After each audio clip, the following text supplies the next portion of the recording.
Hi, everyone. Welcome and good afternoon, good morning, good evening, wherever it is you're tuning in from. I'm Hala Alawi, and on behalf of Atmosphere Press, I am so pleased to welcome you to today's live author reading of texts exploring self-discovery. We're going to be hearing from Nakeya T. Fields, reading from the Manifest It Action Planner, released May 21st. H.L. Gaydos, reading from the memoir Patterns, The Mystical Journey of an Ordinary Life, released June 11th. And Kara L. Zajac, reading from The Significance of Curly Hair, a loving memoir of life and loss, released July 16th. All three authors' books can be purchased both from online retailers and from select bookstores. And of course, the books can be ordered on Atmosphere Press's website. That's at atmospherepress.com/books. And I'm also going to put some links in the chat for everyone as well. At the end of today's event, we are going to have time for audience questions. So during the readings, if you have a question for one or more of our authors, go ahead and type those in the chat and I'll make sure they get asked. And then during the actual reading itself, please stay muted for the duration of the event, but also feel free to use that chat for any praise and comments in addition to questions. And one last note before we begin is that we at Atmosphere Press appreciate your support today and always. If you have a manuscript of your own, we would love to read it, so submit your work today to books@atmospherepress.com. Again, thank you so much for tuning in and supporting Nakeya, Honey, and Kara today. We're going to start off with our first reader, who is Nakeya T. Fields. Nakeya, LCSW, PPSE, RPTS, and trauma-informed yoga therapist, is a mental health entrepreneur, educator, author, and speaker. A University of Southern California alumna, she holds a BA in communication, a master's in social work, and a pupil personnel services credential.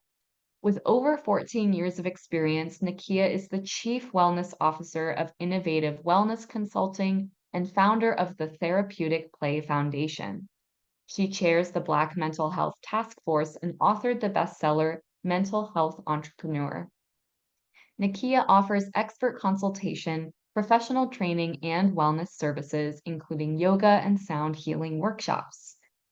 The Manifest It Action Planner, which we'll be hearing from today, is a text that empowers you to articulate your aspirations, actively pursue goals aligned with your intentions, break down objectives into manageable tasks, and take consistent action. It puts you in control of your journey, ensuring you reap the benefits of your destination. And I'm so happy to let Nakeya take it away so we can hear more from her now. Yes, yes. Happy Self-Care Sunday. You have made it to an amazing author reading with three authors that are focused on self-discovery. I'm so happy to kick it off with the Manifest It Action Planner. A lot of people have been asking me, what is that? And the best way to describe it is that I am an LCSW that has been in the field for over 20 years. And this is my love letter to other therapists, as well as clients who really want to make change in their lives and really don't have any idea what to do with it. So I created a 26-week action planner, which is usually the length of therapeutic treatment. If you see a therapist or a life coach, you initially say, hey, let's give it 6 months to work on trying to accomplish this one thing that will help us feel better, be better. So I'm going to check in with you on my readings on various weeks that are happening throughout the action planner. So let's start with week number 1. That's the very beginning. That's the most important part. And that's where you identify who you are and what your intention is before you start to manifest your best life. So week 1, becoming a creator. You must be specific, measurable, achievable, relevant, and time-based in your goal setting. Using SMART goals to create a self-care routine that is in alignment with the intended lifestyle change. Therapeutic evidence-based practices have shown that setting SMART, specific, measurable, attainable, relevant, and time-based goals increases the livelihood and the likelihood of individuals meeting their goals and feeling accomplished. We will practice identifying what is stopping us from accessing our personal power. We will manifest the life of our dreams with self-awareness, intention, action, and strength of will by speaking to self-esteem, building routine, and affecting positive self-talk. And on this first week one, there's a goal of this moment. So I would hope all of us today in this author reading think about taking on this goal in this moment. Identify 1 to 2 goals for this moment in time. Although the planner is a weekly accountability tool, time itself can keep us stuck in our worry about deadlines. It is encouraged that we choose a goal that we need completed each week that will make us feel the most productive and successful. Be specific and task-oriented, as well as forgiving of self and loving of self. I hope you had a chance to practice. 1 to 2, a half of 1 would even work. All right, let's move on to, let's see, week 3. The title of this chapter is Stay Ready So You Don't Have to Get Ready. I think a lot of us may have heard that, staying ready, sometimes stressful to stay ready, but let's talk about it. Are you a thinker too? Do you find that sometimes you cause your own suffering because of all the thoughts you believe and follow blindly? If so, it's something of which to be aware. It takes discipline and self-awareness to jump out of the way of patterns that don't serve us. And it starts with the way that we think. Are we the master of our thoughts, or are we the servants? Let's claim the power position. We are the masters, if we so choose to be. What matters most is that we are trying for us, for our own hopes and dreams and aspirations and comforts. We must be making effort always in favor of our yes. Yes, we get to care about our own selves and make every effort to forgive and love ourselves for all parts of us, the God, the goddess, the wild, the fragile, and the absolute mess.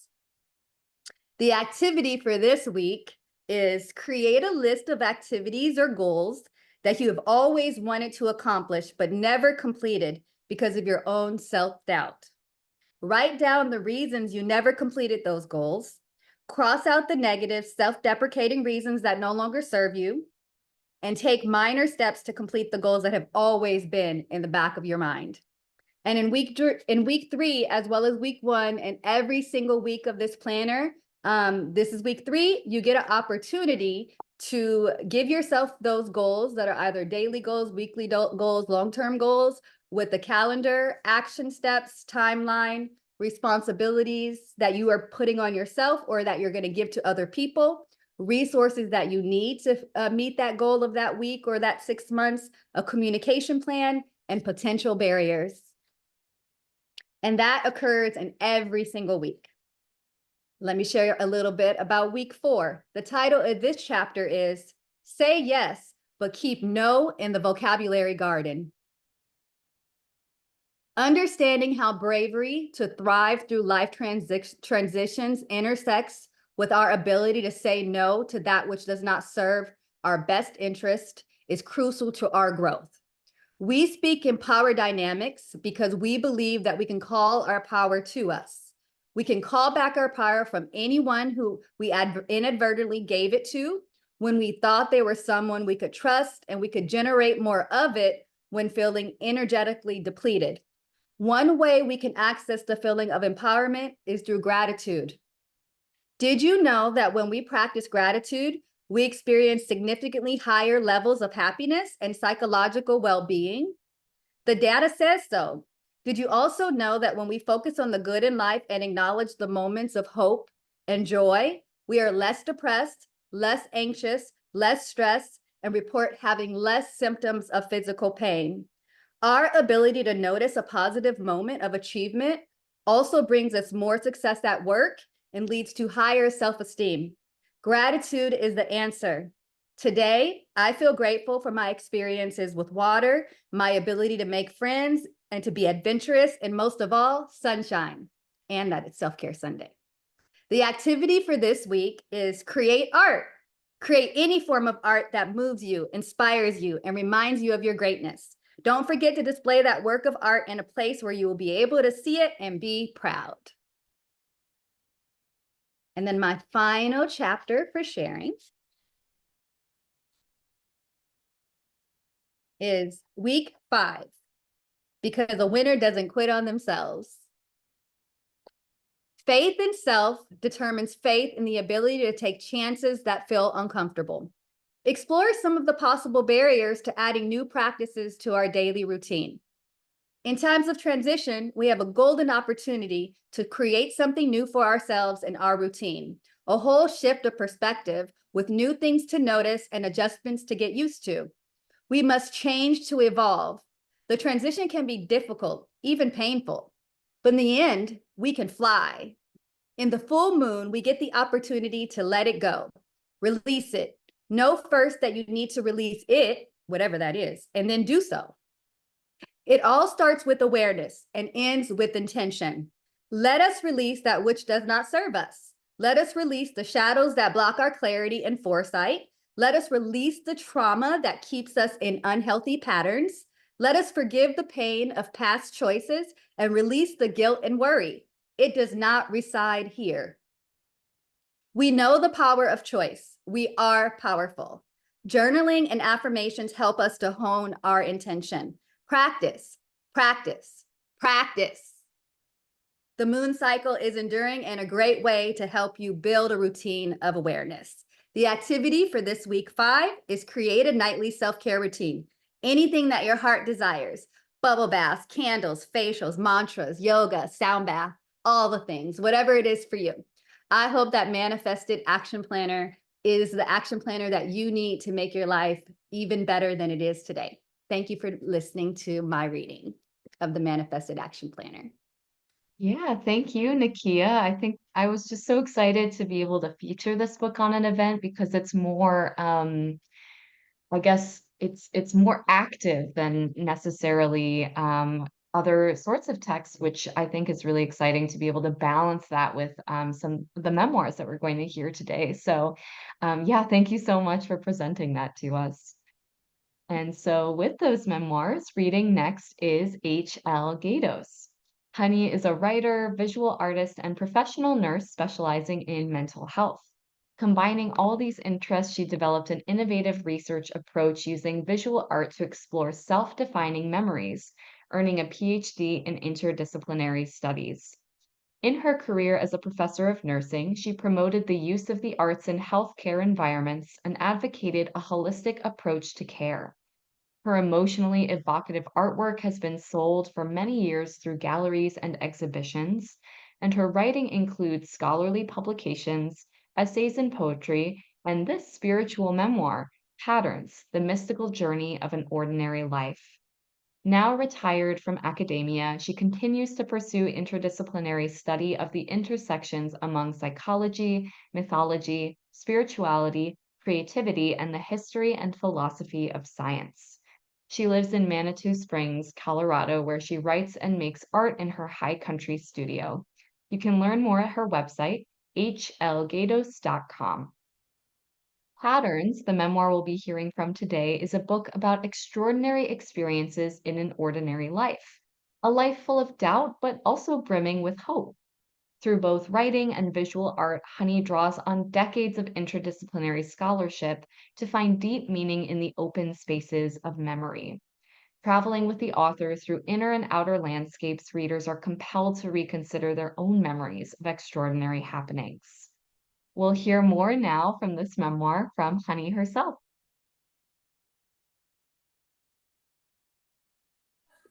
Better unmute. Yeah. Well, thank you, Hala, and thank you to Atmosphere Press for promoting this event and for inviting me to join. I'm so excited. I was excited to hear about the other authors and their works, and thank you to the people who have tuned in. We appreciate your support. My memoir covers a period that happened in my late 30s and my early 40s during the time that I experienced some rather extraordinary events that changed the direction of my life and particularly the direction of my spiritual journey. When I started writing, I had no idea I was writing a memoir. I simply wanted to give voice to these memories that were asking to be heard. It surprises me that I have written a memoir, and I think it surprises my friends too, because I'm a very private person, and these are autobiographical memories. So somewhere in the process, I realized I wasn't writing just for myself. I was writing for others and hoping that they too could find a way to reconsider memories, particularly memories of extraordinary events, and find new meanings in them for their current lives. In each chapter, I invite readers to participate with me in a memory in present tense. And then I reflect on that from this distance of decades later. I'm looking for, in my reflections, I was looking for new meanings and I was reconsidering the old ones. Each chapter is accompanied by a collage that I created to provide a holistic visual experience of the memory. To me, collage is the perfect medium to express the fragmented, layered, and often ambiguous qualities of memories. So, chapter 1, Hall Closet, Texas, mid-1980s winter. A bookstore is the cure, or at least it's a moderately effective treatment to combat a winter day. Arctic air is returning to north central Texas. It's January. The robust sun of summer is anemic now and skulking behind low-hanging, dirty cotton wool clouds. Expect freezing rain and sleet.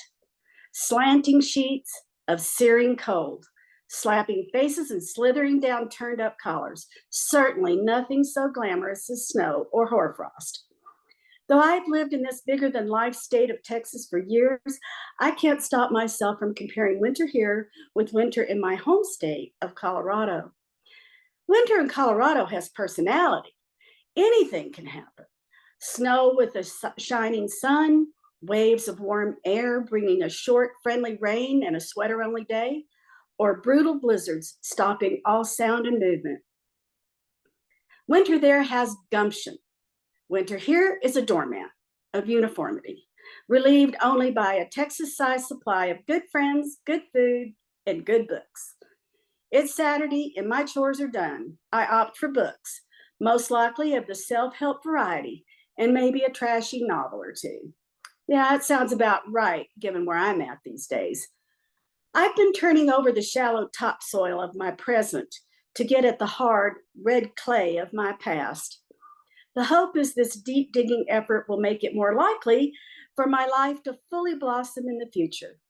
Well, so far, it's been a long road to hoe, as they say here, and I'm pretty disenchanted with doing this kind of gardening. In fact, for the past several months, I've given up gardening to make mud pies, each one a little uglier than the last. Anyone who's ever been serious about getting to the root of things probably knows what I'm saying. And in any case, this is not a story of therapeutic cultivation, other than to say my counselor, a gifted, compassionate person, suggests I get a symbol of myself to keep me standing upright in the mud I'm slopping around in. I think she has in mind a rock or something.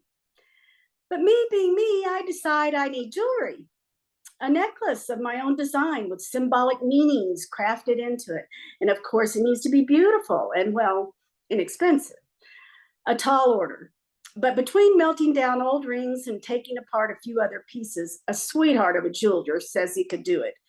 I think he notices I'm slightly desperate. And by hook and crook and 4 easy payments, I get what I want. The necklace is a silver circle surrounding a gold star with a small opal in the center.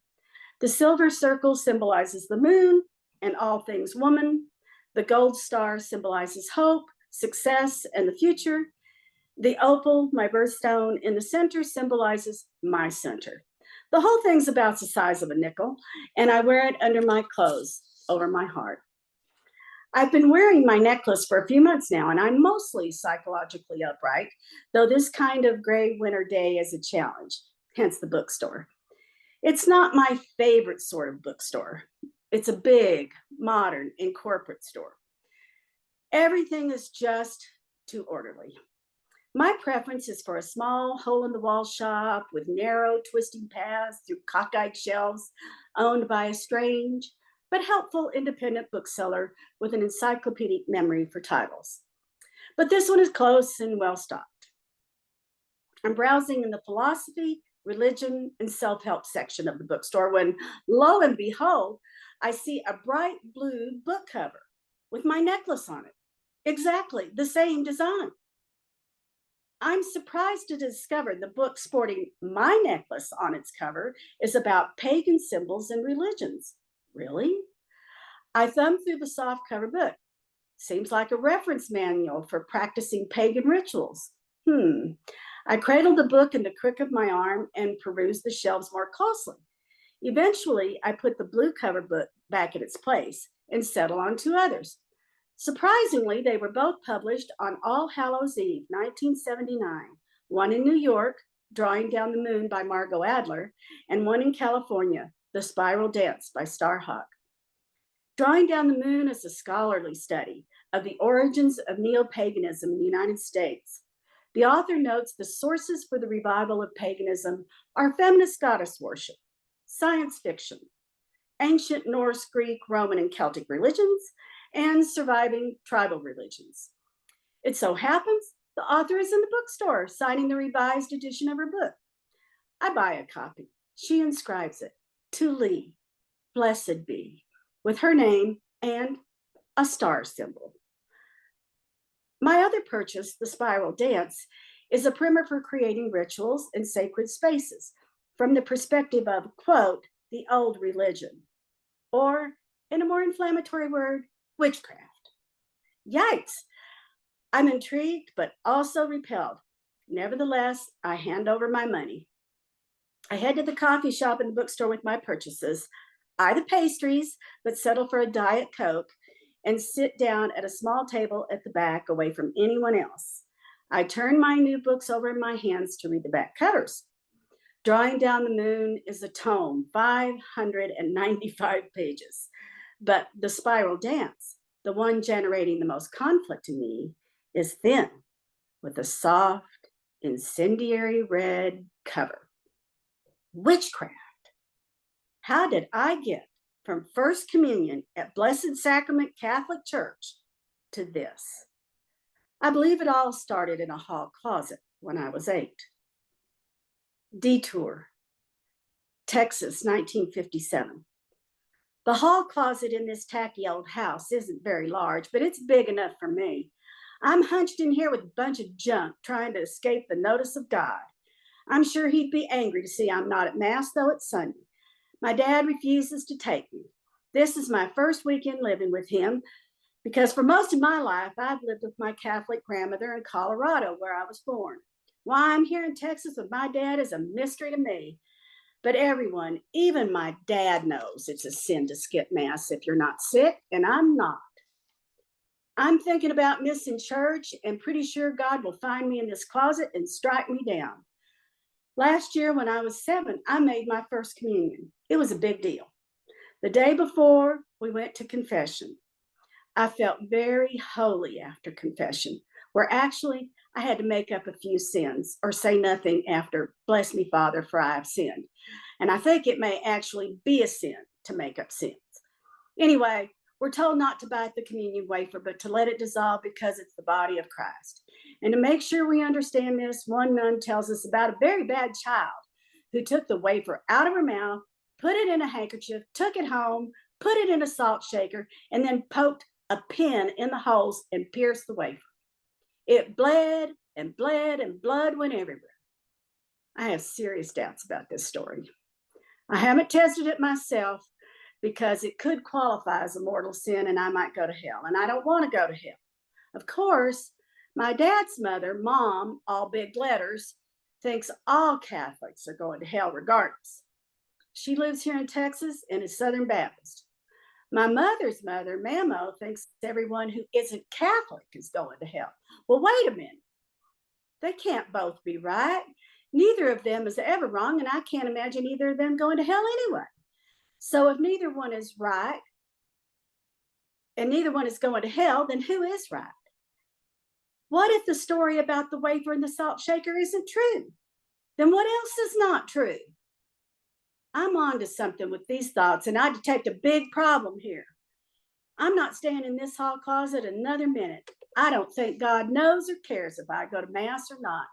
I reach up, grab the doorknob, pull myself up off the floor, and open the door. Yep, it's still Sunday morning. It's still Texas. I'm still me, but I'm not the same. Something's happened to me, something big. But what? I don't know. Colorado, present day, reflection. The small, torn edged scrap of memory of the hall closet is at the center of my spiritual journey, its heartbeat keeping time and pumping blood into a lifelong search for faith and meaning. I've covered this memory with many patterned layers of experience, with meanings both simple and sophisticated, and with other memories whose open spaces are still waiting to be filled. But I see and feel its edges. I know it's there. It always will be, because a truth once seen, even or perhaps especially with a child's clear sight, cannot be unseen, even if it can't be named. From the dark and dust of that long ago closet, my thoughts turn in a surprising direction toward the Wizard of Oz. Thanks. I thought you might like to see the collage that goes with it. This Please, collage yeah. is called, can you see it? Let's see. Is that okay? Let me It's see. blurring out a little bit, but here, yeah, that's a little bit better. Why is Yeah, it? Yeah. So, yeah, there you go. great. Well, thank you so much for that, visual cue in addition to the reading itself. That was wonderful, honey. Thank And such a great introduction. Yeah, thank you. you. Um, so our final reader for today is Kara L. Zajac. Kara received her Doctor of Chiropractic degree from Life College of Chiropractic, and for the last 20 years has maintained a private wellness practice in Dawsonville, Georgia. Kara is an accomplished multi-instrumentalist who started playing drums at 2 years old and currently tours the Southeast with the Jesse Albright Band. She keeps people laughing with her blog, karazajac.com. The follow-up story, The Special Recipe for Making Babies, was a finalist in 2022's Charlotte Lit/Lit South Award for Nonfiction. Kara's work has been published in the Scarlet Leaf Review, Imperfect Life magazine, Ripped Jeans and Bifocals, Just Be Parenting, and Stigma Fighters. Kara resides in the North Georgia mountains with her wife Kim and daughter Sania May.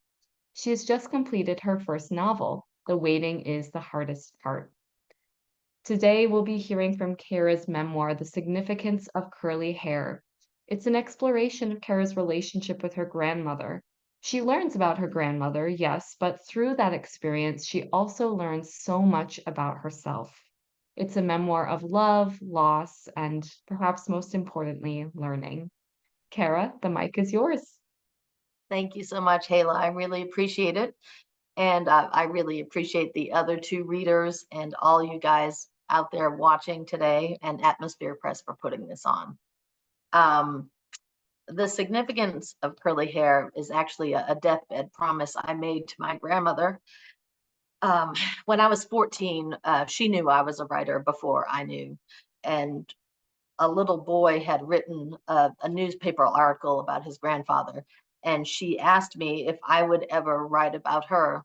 And in my youthful arrogance, I said, "But Graham, you've never done anything." Um, of all the things I wish I could take back, it is that statement, because I saw the twinkle go out of her eye as I said that. She had survived a nervous breakdown. She had a husband that died at 42 years old and left her with 4 kids and no money in the midst of poverty. But at 14, I couldn't see that. Wow, that's the huge stuff. That's the big stuff. Learning to overcome strife and struggle, and you know. So anyway, as she died, this was my promise to her that your story will be heard, because real stories really matter.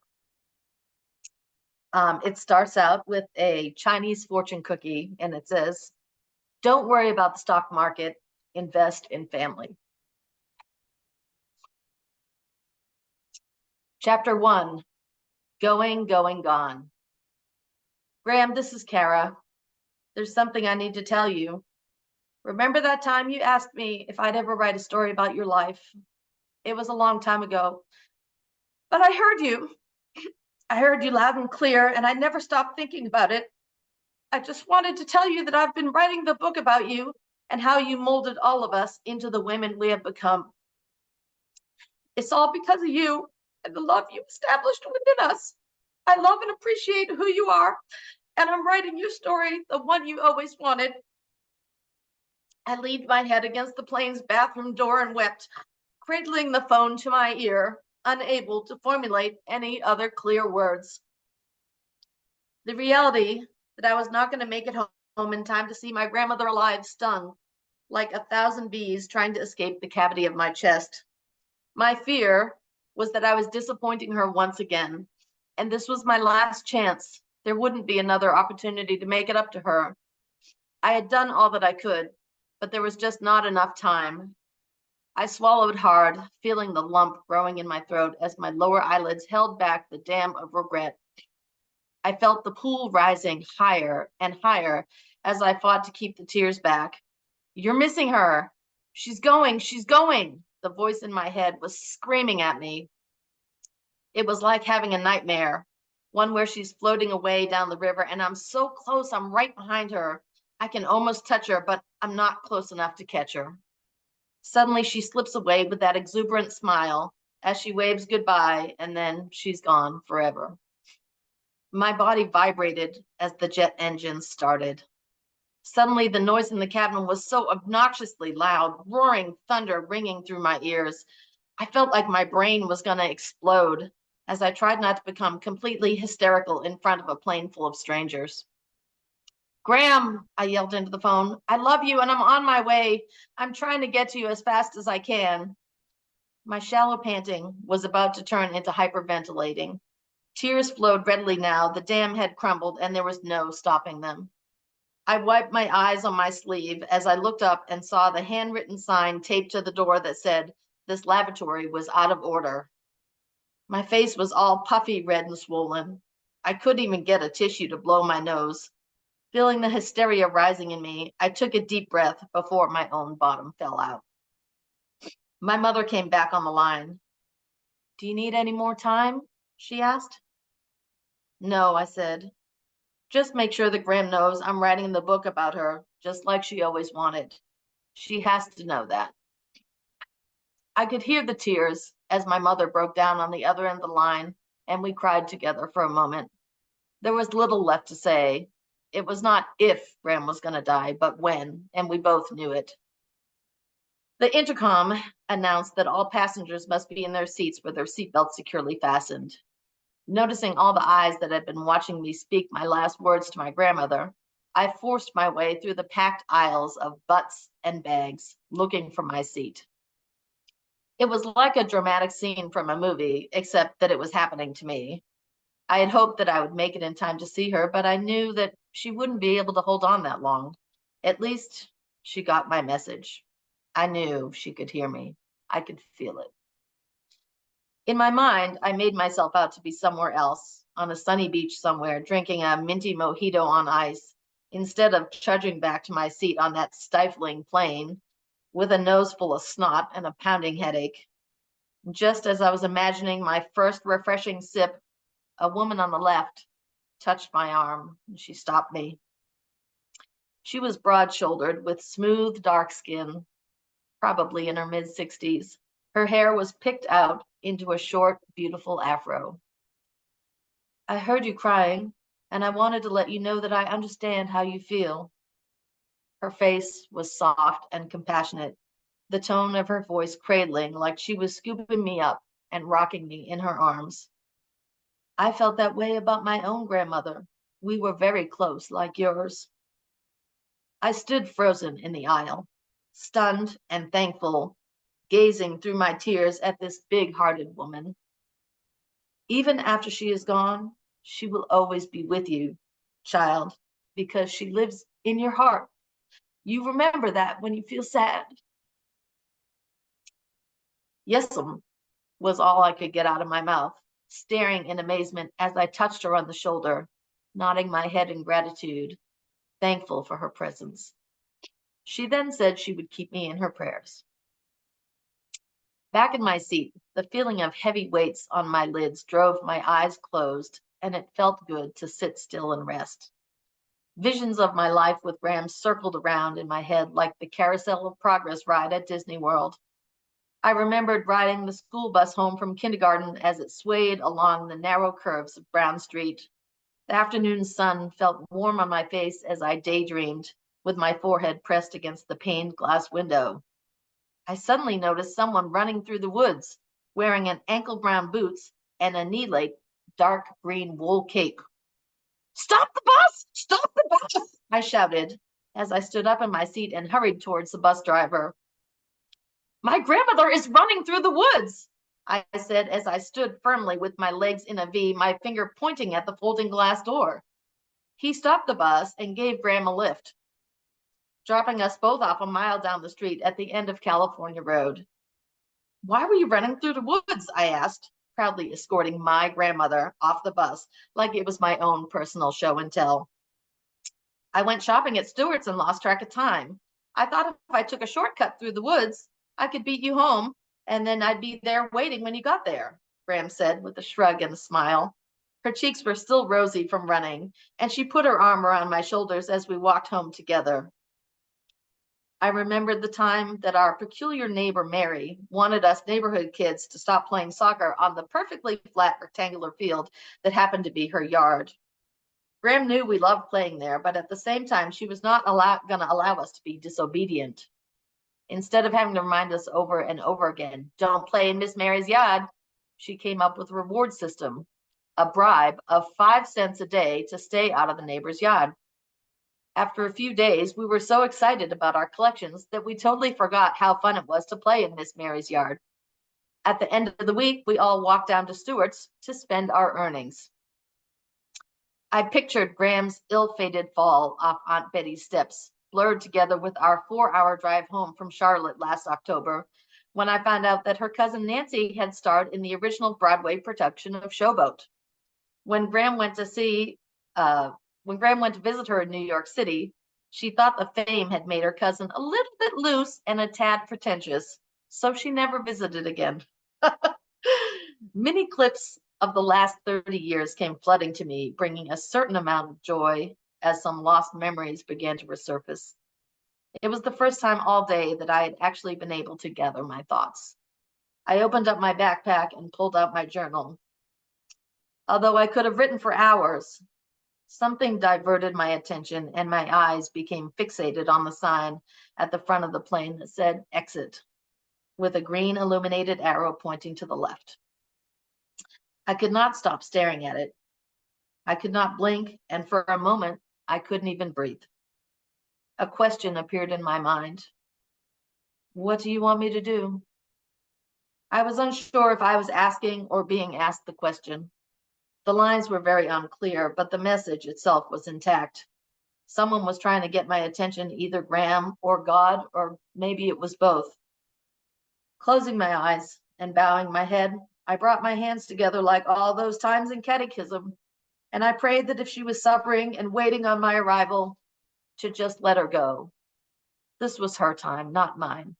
I didn't want to hold her back from that place she so deserved to be. "Go in peace and love. You'll be with me forever. We're twin souls, and I'll never forget you." I said the words and made the sign of the cross with 2 fingers, forehead, chest, sides, and shoulders left to right. An immediate sense of calm came over my body, like the feeling of warm water being poured down your back as you're being bathed. I had let her go. At that moment, I knew she had passed on.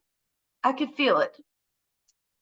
As soon as we were able to use our portable electronic devices, I phoned my mother, and she informed me that at 6:55, almost the exact time that my fixation was on the exit sign, Graham had taken her last breath. Her passing had been peaceful and easy, completely surrounded by people she loved and without fear. Hearing those words made my heart happy. But you know, my mother said, when you spoke to her, her heart rate jumped from 64 to 78. She heard you. And with that, I smiled for the first time since I got the call. What I had said to Graham really mattered. And in that one moment, it was well with my soul. Thank you so much for listening to The Significance of Curly Hair.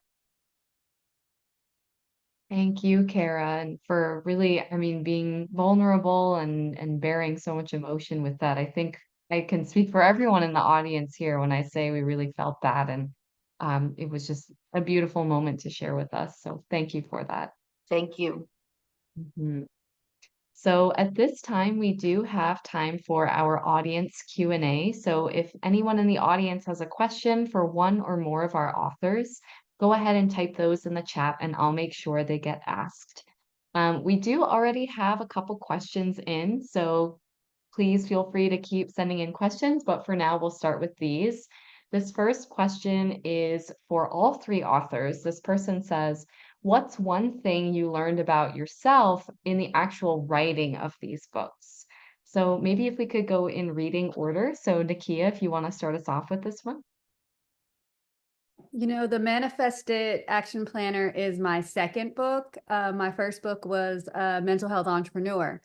And I realized the difference between this book and the previous book was the other book was educational about becoming an entrepreneur and strategies to take power in that way. And then this book was more about our personal power and not external. And that forced me to really think about how I was using my personal power, and how a lot of it was focused a lot on entrepreneurship, because once you're in that ship, I guess, that's traveling at whatever pace with a storm here or calm one day, and then, you know, now you got to fix the hull. So I felt like I was used to that chaos. So I was using the opportunity to, again, be an advocate, because the Manifested Action Planner is an advocacy tool for therapists, for their clients, to help them do the work, but also for clients without needing a therapist or a life coach or anybody else, really having like an accountability partner. And I felt like it was a way to leave a legacy in the mental health field about the way that we can be culturally inclusive and open-minded about mental health treatment. And it doesn't always have to be like in a white room telling all your problems and crying and then going back the next week and repeating the same story. So I felt like it empowered me to like shift my own narrative. And so I think a lot of the time writing the Manifested Action Planner, I was wishing that I could spend more time with my child. He's 11 and, you know, he's growing up so fast, and I know that time will pass. And I thought, you know what, if I'm going to use this planner for myself, I'm going to do better to discover who I can be outside of entrepreneurship. Yeah, I love that. It's like, you know, you're kind of doing this for other people, but at the same time, it's serving you as well. I think that's a really wonderful kind of almost like a byproduct of the book. I think that's really great. Honey, what about you? What's one thing you learned about yourself while you were actually writing your memoir? Well, yes, I was thinking about that as uh, I was listening to the Manifesting Planner, because my whole life I have been very goal oriented, goal directed, you know, chop, chop, chop, do everything in order, do what you're supposed to do, all of that kind of thing. And when I started writing, I would have loved that planner when I was at work. I really would have loved that planner. And the but when I started writing, I didn't know what I was doing. I mean, I've written a lot, but I have never written something that personal, and without a goal in mind, just to try to be freewheeling, not my strong suit. You know, try to just let it be the process, let it be. And you know, I was surprised to find I could do that. and I could let go of structure, and I could let go of a commitment to outcome, and I could just give those memories the voices that they were asking to have. And that was a surprise to me. Yeah. Yeah, I think it's kind of funny how those surprises can hit us, right? Even when it's such a personal thing. And, I Mhm. think on the outside it might look like it's a really clear thing, but it really isn't all the time. So I'm not surprised to hear that, but I am happy to hear it, of course. Kara, what about you? Something that you learned about yourself? I think we already kind of heard some of that a little bit in your reading, but anything else that you maybe learned that you weren't expecting to in the writing of your memoir? So I learned that I block a lot of things in my mind, and I didn't realize that, I was like, Graham and I were best friends growing up. Like we slept in the same bed till I was 9, so we were like super tight. Um, but in my adult life, I didn't realize that I had spent my adult life trying to be opposite of her because I felt like she was held down by men, and she was kept home barefoot and pregnant, and I didn't want my life to be decided by someone else. I didn't want someone to have control over my finances. I learned these things from her, and um, I moved to the South from Boston. I went to school. I became a doctor. I opened my own practice. I was in control of my money. I was gay. I wasn't going to be, married and just bearing children like she was. And then when she died and I started writing this, all these things came to me, like the huge things that grandmothers pass down to their children and that parents pass down to their children and grandchildren, things that we don't always talk about. Family history, family treasures, lessons that you learn not by opening up a book, even though I do want you to open my book, but I learned so much of the importance of generational healing and intergenerational lessons that we learn from our elders just by being present. And by the time I finished the book, um, I realized that, even though I'm gay and I'm in a non-traditional relationship, I can still have a baby and start a family and pass these things on to my own children and be independent and be a rock and roll drummer and have my own practice. I can have all of that. It doesn't have to be one way or the other way. And it's just really been awesome. Yeah, Yeah, I'm seeing sentiment about this in the chat, but that is really so wonderful to be able to draw those parallels and those connections, even while recognizing there's these key differences. So, sure. yeah, I just imagine that must have been really cathartic at times to reckon with as you were writing. So, Sure, sure, yeah. yeah. And it was my total grief process too, how I got over that. Yeah. Well, thank you for sharing all that with us. Certainly. We have a question now specifically for Honey. This is from Lynn. What made you decide to use the approach of toggling back and forth between the memories and a present day reflection? Well, I appreciate that question a lot because I fussed with the structure of my memoir. It's got that back and forth, present day, past day element going, and the reason why I did is to because I really do believe that John Cotter, the psychologist, who says memories have open places that can continue to be filled with meaning no matter where we are in our lives. And at first, I think I was just trying to see if that was really true. But then the more I wrote, the more I realized that is true. And it's so much about the trueness of the memory, more than the accuracy of detail, the trueness in how whatever that memory um, contributed to the development of my own personal mythology and how it looked then and how it looked now. And somewhere in the middle of it, as I was doing the collages, I realized that toggling element is also in making collage. That going back and forth between the smooth and the rough and the patterned and the plain and the that whole color and no color, going back and forth, those two processes supported each other. So I appreciate that question a lot because it was a surprise to me to handle it that way. Yeah, it's almost like you can't even quite get the full picture unless you're doing it that way. And Mhm, um, there's so much about hindsight and how that can flesh out so much of previous experiences and how you see mhm. them. So, yeah, I'm really interested to hear how that process kind of panned out as you were writing. So, very fascinating there. Um, we've got a question now for Nakia. This person says, I'm really interested in your work as a mental health professional and coach and how that ties into your writing. Can you tell us a bit more about that?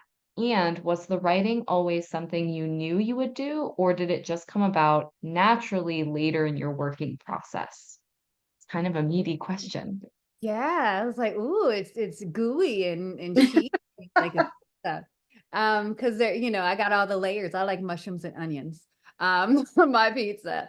But yeah, I think as a mental health professional, we always joke about it in school that all of us are here in mental health programming because we went through something ourselves, and we're seeking to not only heal ourselves but heal others in the work that we do. And that was the same for me. I grew up, with a single mom, teen mom, and it parentified me quite a bit. And I was always seeking ways to make things easier and better for our family as the oldest. And I think I took a lot of responsibility of my family, and it was who I became. Like, my value was in my productivity, literally, because I can contribute to my family and I can contribute to my community. And then after I, was in the field for a bit, I was a Department of Social Services social worker. So I was emergency response, going out there, seeing if children were being abused, removing, placing. I was an adoption social worker. I was a school social worker. I'm licensed. I've been in private practice. I have a PPS, which means I've worked in schools. So what I was doing with all that was witnessing a lot of pain. And I also was witnessing, because my primary specialty was children and families as well as trauma, I was also witnessing like this constant stuckness that was occurring across the whole lifespan. It was the children, it was the mom, the dad, the grandmother, like everybody were stuck in whatever component of harm that they had experienced in their childhood. And it got me real like interested. I just became like the biggest nerd in the world. I just wanted to learn and read and understand. And I stopped serving the individual as my client, and I started serving the community as my client. And that's why entrepreneurship became my way of doing this healing work. Like, if I have a nonprofit, I can serve the most under-resourced. I can raise money for them. I can support them. With a for-profit, I can create products. I can educate in a different way. I actually made a documentary about mental health. It's called Black Mental Health Changing the Narrative. And it was quite a way for me to like get into people's brains about trauma work and what it might look like without lecturing, because that doesn't work for everyone to lecture about what you should do, what happened to you. A lot of people can't take that. So for me, I like to do creative modalities to get my treatment across. I'm also a play therapist, so that's where the writing came in. I think when I was younger, I loved to read. I was the most robust reader. I'm a speed reader, actually. Like, I was all into really inappropriate books when I was younger, like romance novels and like the ones, like the really bad ones. I was like, Mom, did you know that you were letting me read that at 12? But it was like the real fantasy ones, and they're amazing. They're still my favorite, by the way. I'm not going against that, but I think reading that much fantasy and people actually getting the good life and the good story at the end of the novel influenced me. Like, I wanted to write that. I want to manifest that life. where is it? Can I make it happen for me and you and you and you and you? So like the vision got bigger, not just, oh, let me help you heal and not be so stressed out and, and decrease your depression, but more so, how can I help you be happy every day and be happy with your children? Yeah, wow. I love how much detail you got into with us there. That was so much just interesting kind of layers to it. And it's true that I'm sure with your work and your writing and your experiences and your life, it's kind of inseparable in many ways. So we can kind of see how that all comes together like that. We have one more question. This will, I think, be our last question, but this is for Kara and Honey. This person says, as memoir writers, did you ever have to navigate weird situations with people in the book not loving how you portrayed them? And if so, how did you navigate that? Kara, I know this came up earlier, so I would love to start with you on this one. Okay, so my grandmother had 4 daughters. So my mother is the youngest of 4. So when I was writing this book, I had to interview my 3 aunts. And this is just kind of like a prelude into this. So when I was calling my 3 aunts, um, I interviewed them individually because they all talk very loudly over each other and then you can't hear anything. Um, but when I interviewed them, I noticed that each one of them would have witnessed the same event, but the event was a completely different story from whoever told it. So I was like, that's interesting. Um, so it was interesting to put it in my book, the same story from the different points of view. Um, and my book got released about 5 weeks ago, so it's had a little bit of time to be out there. And I've noticed that I've gotten great reviews from people who don't know me, and my patients love it, and it's bringing up a lot of conversation. But I got the first angry call from my Aunt Betty about 2 weeks ago. Actually, she didn't even call me. She called my mom and yelled at my mom. And then my mom called me and said, you probably should talk to Betty. She's mad about the scene in the florist shop. Um, and it's a scene where my aunt and my sister are fighting over what flowers are going to go on the casket. And my sister wants her to do something Catholic, put like a little bouquet of roses in a rosary. And my aunt was like, there is no way we're going to put that in the casket because, she wasn't a religious woman. We're not going to have that as her final resting thing. Um, and at the end of that whole scene, the reason I put the whole argument in there is because it shows how differently we grieve and how neither one of them was right or wrong. It was her final resting, but Graham had already gone to heaven, so the whole presentation at the funeral was about what made us feel better about her, not necessarily about her at all. And it kind of shows the different ways that we grieve. So I did call my aunt the other day and she did not answer. So I left a message on her machine with what I just told you. And I hope uh, I hope that she's not angry about it because now I'm working on the screenplay. And that's my answer. I hope it helps. Yeah, I mean, that's definitely something that would come up, but I think with any kind of memoir you'll see that sort of does happen. So that's why I really wanted to hear from you guys about this because I know this is something constantly on memoirists' minds. So Yeah. to me, at least, it sounds like, you handled it with grace, if that is any Yeah. consolation. But honey, what about you? Have you ever experienced that? And if so, how did you navigate it? Well, here's the interesting thing about being older. Um, my folks have all passed on. So, there wasn't too much to be concerned about in terms of my grandmothers or my mother or even my father or folks that figure in the story, except for my first husband, who was my son's dad, and who was a very good man, and but he has also passed on, and we divorced. So it was, I wanted to be sure that what my son read about his dad was what mattered to me about his dad, and also what I thought would matter to him. because of course my sons, hopefully will read it at some point. But an interesting thing did happen. I in the acknowledgments in the epilogue, it was my grandchildren that inspired the epilogue, and my 12-year-old granddaughter read in the acknowledgments that it was the epigram that had inspired my grandchildren that inspired the epilogue. And so she texted me and she said, Mamo, because now I'm Mamo. She texted me and she said, I read the epilogue. And I said, well, what did you think? And she said, well, this sounds sort of self-serving, but she said, I thought it was beautiful. And she's 12. And,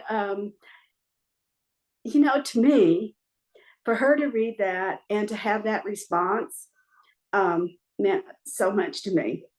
And so while I didn't hear from the last generation, I certainly heard from the next generation, and it was a good thing. And I think my son, he hasn't read the book, but I think when he does, he'll be pleased with what I said about his dad, who was a good man. Mm-hmm. Yep. Yeah, thank you. Yeah, thank you for kind of shedding some light on. As you get older, be sure to write a memoir because everybody will be dead. You won't have to deal with anything. Maybe easier to get off scot-free sometimes, right? Get off the hook. Yeah. Right. Well, at this point, I just want to say thank you to all three of our authors for being here with us today.